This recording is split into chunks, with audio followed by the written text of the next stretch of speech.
俄乌战场上最大的背锅侠出现了。9月24号，普京把原来负责俄军后勤工作的布尔加科夫给裁掉了，换成了之前俄罗斯国防指挥中心负责人米金采夫。看来普京也知道俄军最大的问题就是后勤不行。乌俄战争中期，俄军的休整因为后勤不行没弹药了，乌军反攻乌东那是抓住了后勤加人手的薄弱，一举光复哈尔科夫。只是乌俄战争打到现在，俄军的劣势已经是肉眼可见了，这个节骨眼换后勤还有没有意义？米金采夫能不能改变俄军后勤垃圾的状况？要想打赢一场战争，后勤必须要有保障，投送能力强弱决定战场的胜利保证。俄军在这方面不行，如果俄罗斯是本土作战，那么横竖交叉的铁路可以保证后勤的正常运输，该有的炮弹食物不会缺，但是外地作战就不行了，在泥泞的道路上开卡车，这就是俄军运输补给的方式。俄罗斯对现代化后勤的概念基本为零，可以说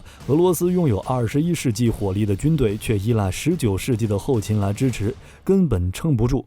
因为后勤不行，俄军在前线节节败退，于是普京就把负责后勤的副部长裁掉了。普京为什么早不换晚不换，偏偏要在进行局部动员期间的敏感时期换掉负责后勤的国防部副部长？很简单，找人背锅。后勤不稳，军心涣散，这就是俄军的现状。换个人，然后表示以后的后勤不会再出问题，给士兵一个俄军后勤已经改变的错觉，借此稳定军心。布尔加科夫这个背锅侠自然就成了俄军谴责的对象，砍掉管粮草的脑袋来稳定军心的事，历史可没少发生。接替布尔加科夫的是米金采夫，被称为马里乌波尔屠夫，一名典型的鹰派，主张采取强势手段解决问题。之前还指挥过俄军在叙利亚的军事行动，算是一个作战指挥的好手。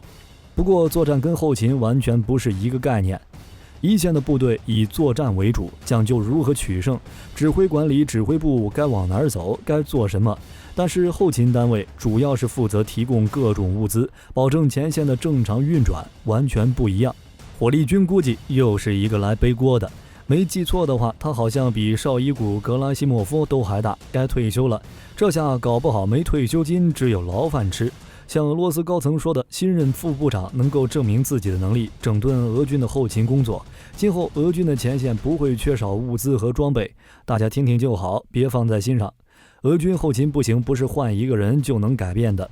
俄军后勤不行的情况，从俄乌战争刚开始的时候就出现了。开战初期，由于不能保证后勤，俄军部队没有连续的进攻，而是选择走走停停，在基辅城外大排长龙，在进攻之路上丢了一地的战车。其中最直接的原因就是俄罗斯缺乏军用卡车。俄军总共有10个物资技术支援旅来负责11个集团军、1个近卫坦克集团军和4个独立军的补给。俄罗斯的物资技术支援旅中就只有2个卡车营，就是说每个旅只有150辆货运卡车、50辆拖车以及260辆专用卡车。看起来不少，但实际上这么点车辆完全不够一线作战部队的消耗。俄军作战的特点各位也都清楚，拿炮弹的数量换取战场优势。所以俄军的部队结构中包含了大量的炮兵部队，比如一个集团军通常配备有56到90套火箭炮，而一套火箭炮的弹药就能占满卡车的车厢。如果这个集团军对某个地区进行一轮齐射，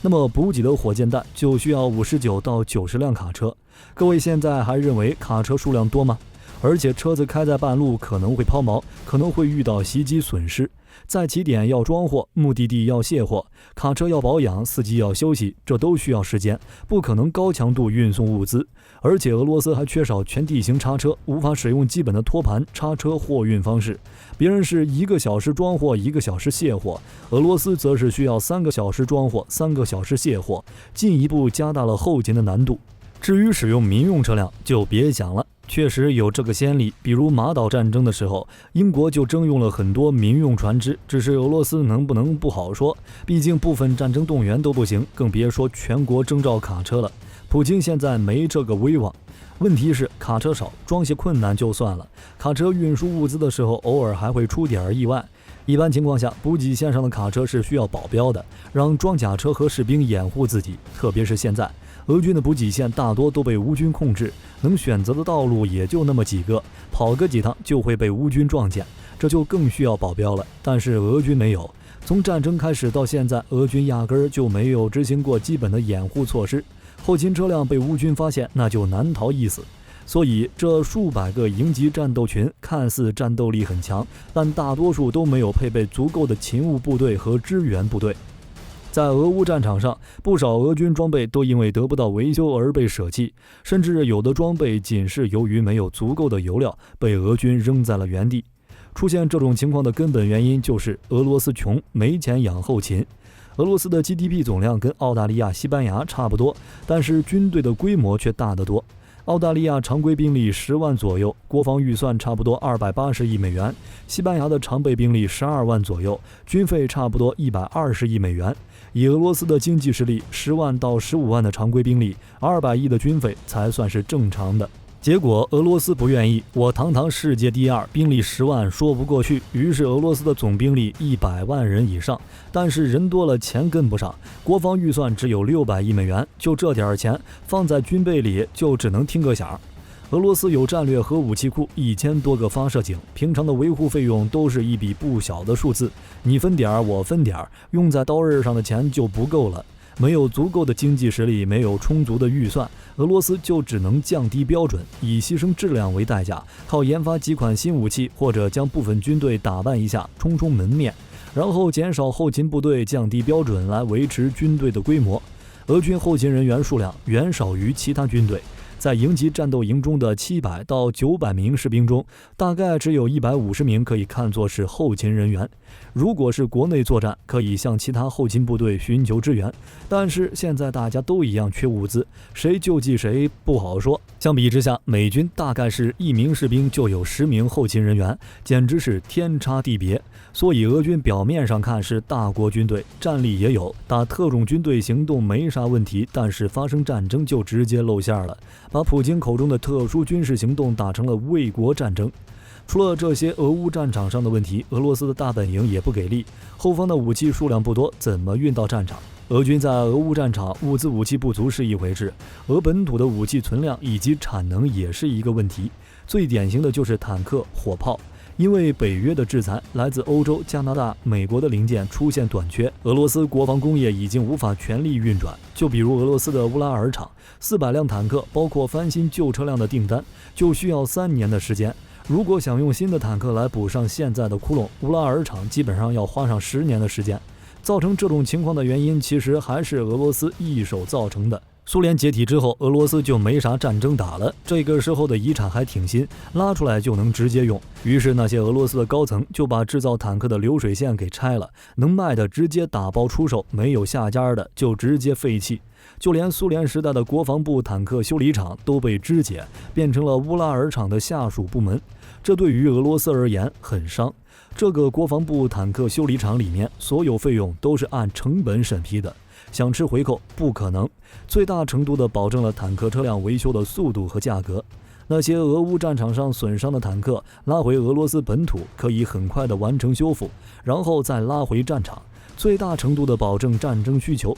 可惜现在没了，就连乌拉尔自己都已经很久没有批量生产过坦克了，而且俄军火炮炮管磨损得非常快，还没有可以更换的炮管。在俄乌战场上，差不多只有1/3的火炮能正常开火，如果强行开炮，运气好开裂，运气不好拉上炮兵一起陪葬。鉴于炮兵在俄罗斯军队中的核心地位，火炮没了，那就真的可以举白旗了。这也没办法，2014年的克里米亚事件之后，向俄罗斯交付的是高质量钢材，就受到了限制，炮管的质量一般，磨损快。不过坦克造不出来，也能拿旧的来顶一顶，毕竟只要不在乎质量，仓库里还是能挑出来4位数能开的坦克。而俄军确实是这样干的。从乌克兰公布的战绩来看，俄军老坦克，也就是1991年前制造的，其占总损失的比例已经从2月份的22%一路飙升8月份的38%。如果单独计算8月份被摧毁的坦克，这个数据就变成了51%。这也就意味着，现在活跃在前线的俄军坦克有相当一部分是上世纪的老式产品。不过在现代化的武器面前，他们没有焕发第二春的机会。乌克兰的 T64BM 和乌克兰送来的 PT91，在对付 T80BVM 和 T90 的时候，可能讨不到什么便宜，但是对付这些没有升级过的，连热像仪都没有的前辈时，还是没什么压力的。除了这些粮食和弹药的供应不足，俄军后方的支援力度也跟不上。比如俄罗斯的空天军根本没办法支援俄军的前线部队。现在俄军飞机出动的频率很低，毕竟3天2头被打下来1架，谁也顶不住。最近不是说俄罗斯空天军啥都没干，1周就损失8架战机和2架直升机，所以现在的俄乌战争的情况完全就反了过来。乌克兰的空军轰炸俄罗斯的前沿阵地，其次俄罗斯对于前线信息支援的力度也小于北约国家对乌克兰支援的力度。俄罗斯的包括天基侦察、网络侦察、电子侦察、陆地侦察等等都不行，俄军在乌克兰面前就跟透明人一样，了如指掌。总的来说，现在的俄乌战场，俄军唯一能保证后勤，其实就是一个北顿涅茨克。毕竟东边挨着俄罗斯本土，离铁路很近，从铁路点到北顿战场的前线差不多64公里，加上周围都是由俄军控制，卡车运输也相对安全。而且顿巴斯地区还有一个特种后勤列车，在顿巴斯作战的俄军士兵提供后勤保障，可以全天24小时运行，让俄军休息、洗澡、吃饭。所以乌军在顿巴斯地区的攻势才会比较慢。至于赫尔松后勤，1个字：烂。在冬季没有来临之前，赫尔松俄军只会越来越难受，缺炮弹、缺支援，只能一点一点地被乌军除掉。即使换个后勤主管，情况也不会有任何改变。好了，今天的视频到这儿就结束了。俄罗斯的后勤还有拯救的希望吗？欢迎在视频下方留言评论。如果视频内容有不对的地方，各位也可以在下方指正。我是火力军，下期见。